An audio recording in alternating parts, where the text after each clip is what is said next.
हरियाणा के नूह में सांप्रदायिक हिंसा होती है, उस पर काबू पाना पुलिस की सबसे बड़ी चुनौती।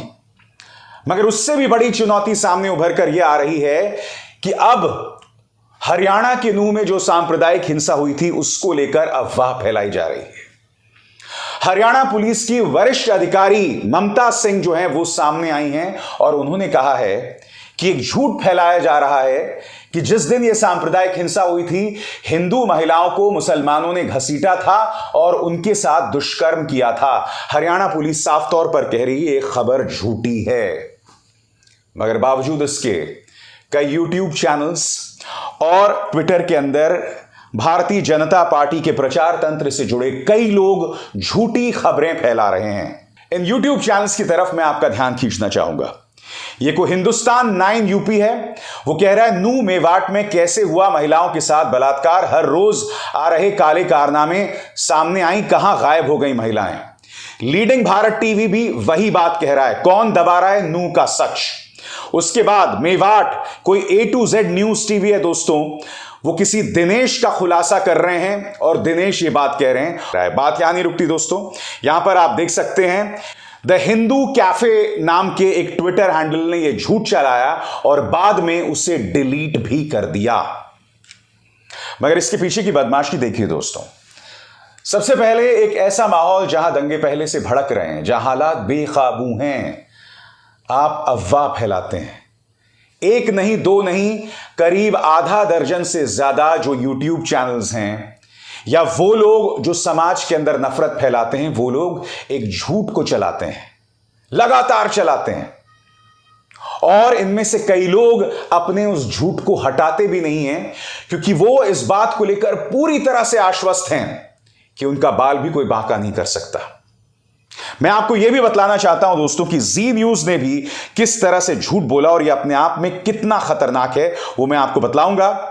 मगर हरियाणा की एडीजीपी ममता सिंह ने जो बयान दिया है, वो बयान आपके सामने। वो कहती हैं कि हमारी सोशल मीडिया पर निगाह बनी हुई है।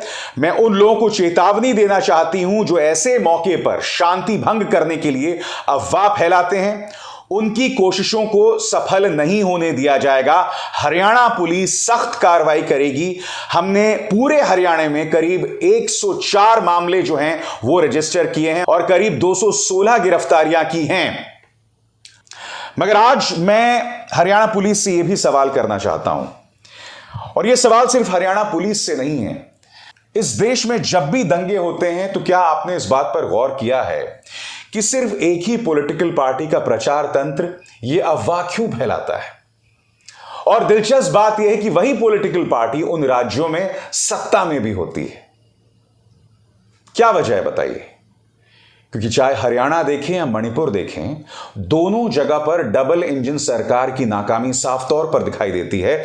मगर आप देख सकते हैं हालात को बदलने के लिए, पूरे मुद्दे से अपनी जिम्मेदारी से बचने के लिए किस तरह से सियासत खेली जाती है, अफवाहों का बाजार गर्म किया जाता है। याद कीजिए बिहार में क्या हुआ था। बिहार के अंदर भी रामनवमी के मौके पर झूठ फैलाया गया था, वहां दंगे भी हो गए थे और फिर बजरंग दल का एक कार्यकर्ता गिरफ्तार हुआ था। याद कीजिए बिहार में ही किस तरह से भारतीय जनता पार्टी और एक यूट्यूबर था, उसने एक झूठ फैलाया था कि किस तरह से करीब 12 बिहारी मजदूरों को तमिलनाडु में मौत के घाट उतार दिया गया था। वो भी झूठ था। वो यूट्यूबर अब भी जेल में बंद है जहां तक मुझे पता है। मगर आप देख रहे हैं कि कौन सा प्रचार तंत्र बार बार झूठ फैलाता है। अब एक और मिसाल देता हूं दोस्तों, आपके स्क्रीन पर जी न्यूज, और यह पड़ताल किसने की है? ऑल्ट न्यूज ने, बधाई उनको। जी न्यूज ने नूह हिंसा के दौरान फायरिंग कर रहे बजरंग दल से जुड़े अशोक बाबा को पुलिस बताया था। दोस्तों आप ये तस्वीर देख सकते हैं। इस तस्वीर में ये जो व्यक्ति फायरिंग कर रहा है, इसके बारे में कहा गया था कि भाई ये व्यक्ति जो है पुलिस वाला है, जबकि वो कोई और नहीं, बजरंग दल का एक कार्यकर्ता था जिसका नाम था अशोक बाबा। सबसे शॉकिंग बात यह है कि जी न्यूज ने एडीजीपी ममता सिंह को गलत ढंग से कोट किया। यह कहा कि हमें ममता सिंह ने बताया कि यह व्यक्ति पुलिस वाला है। खबर क्या कहती है आपकी स्क्रीन पर? हमने इस मामले पर हरियाणा पुलिस की एडीजी ममता सिंह से बात की। सिविल ड्रेस वाले मामले पर उन्होंने बताया कि माहौल बिगड़ने पर वहां कई जिलों की पुलिस आई। जिले की police, IRB Indian reserve battalion crime unit, CIA crime investigation agency की यूनिट आई थी। उन्होंने बताया कि क्राइम और सीआईए की यूनिट सिविल ड्रेस में होती है। सफेद शर्ट में फायरिंग कर रहे व्यक्ति की वीडियो के बारे में उन्होंने बताया कि उनके पास यह वीडियो आया है, जिसकी जांच के लिए उन्होंने इसे नूह के एसपी को ट्रांसफर कर दिया है। उन्होंने कहा कि नूह एसपी से उन्होंने जवाब मांगा है कि यह व्यक्ति कौन है, इसके पास लीगल हथियार हैं या अवैध हथियार हैं, और इसने किस कैपेसिटी में गोली चलाई। उन्होंने कहा कि जी न्यूज को उन्होंने इस व्यक्ति के बारे में नहीं कहा कि वो पुलिस वाला है। यानी कि जी न्यूज ने अशोक बाबा को लेकर झूठ बोला कि वो पुलिस वाला था। दरअसल ये अशोक बाबा कोई और नहीं, बजरंग दल का कार्यकर्ता है, और यह बात पड़ताल में सामने आ गई है। इंडिया टीवी को दिए गए इंटरव्यू में अशोक बाबा ने कबूला कि वायरल वीडियो में दिख रहा शख्स वो स्वयं है और उसने ही मंदिर के परिसर से फायरिंग की थी। उसने ये भी कहा कि वो गौ रक्षक है। साफ तौर पर दिखाई दे रहा है दोस्तों कि अफवाहों का बाजार किस तरह से ऐसे संवेदनशील मौकों पर जो है उग्र हो जाता है।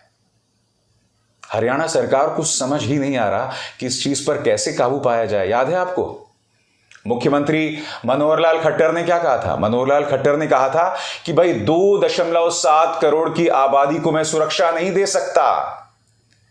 और मैंने उस वक्त भी कहा था कि खट्टर साहब, बेशक आप हर व्यक्ति को सुरक्षा नहीं दे सकते, मगर आपको पता था कि शोभा यात्रा कहां से गुजर रही थी? पता था ना आपको? तो मैं आपसे पूछना चाहता हूं, आपने क्या कार्रवाई की? आपको पता था किन इलाकों से गुजरेगी? आपके खुद के deputy chief minister Dushyant Chautala कह रहे हैं कि उनके पास हथियार कहां से आए हम नहीं जानते।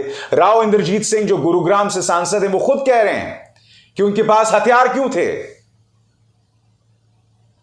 तो फिर आप इस तरह के बयानात क्यों दे रहे हैं? और सबसे शॉकिंग बयान होम मिनिस्टर अनिल विज का, वो कह रहे हैं कि आप इस मामले के बारे में मुख्यमंत्री से पूछिए।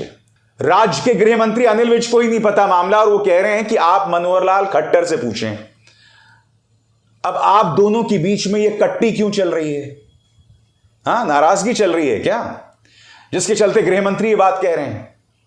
और दूसरी तरफ हरियाणा पुलिस की अपनी मुश्किलें बनी हुई हैं, क्योंकि उन्हें न सिर्फ दंगों पर काबू पाना है, बल्कि जो अफवाह फैलाई जा रही हैं उस पर भी काबू पाना है। मेरी पूरी हमदर्दी हरियाणा पुलिस के साथ, और अपने इस मंच पर आपने इस बात पर गौर किया होगा कि नूह को लेकर जो सांप्रदायिक हिंसा हुई है, मैंने शुरू से ही पूरी जिम्मेदारी बरती है, और कोई भी दंगा भड़काऊ खबरें या तस्वीरें या वीडियो या आग लगाने की खबरें मैंने इस मंच पर जानबूझकर नहीं दिखलाई हैं। मगर मैं उम्मीद करता हूं कि हरियाणा पुलिस बगैर डर के, बगैर पक्षपात के अफवाहबाजों पर त्वरित कार्रवाई करेगी। अभिसार शर्मा को दीजिए इजाजत। नमस्कार। स्वतंत्र और आजाद पत्रकारिता का समर्थन कीजिए, सच में मेरा साथी बनिए। बहुत आसान है दोस्तों, इस ज्वाइन बटन को दबाइए और आपके सामने आएंगे ये 3 विकल्प, इनमें से एक चुनिए और सच के इस सफर में मेरा साथी बनिए।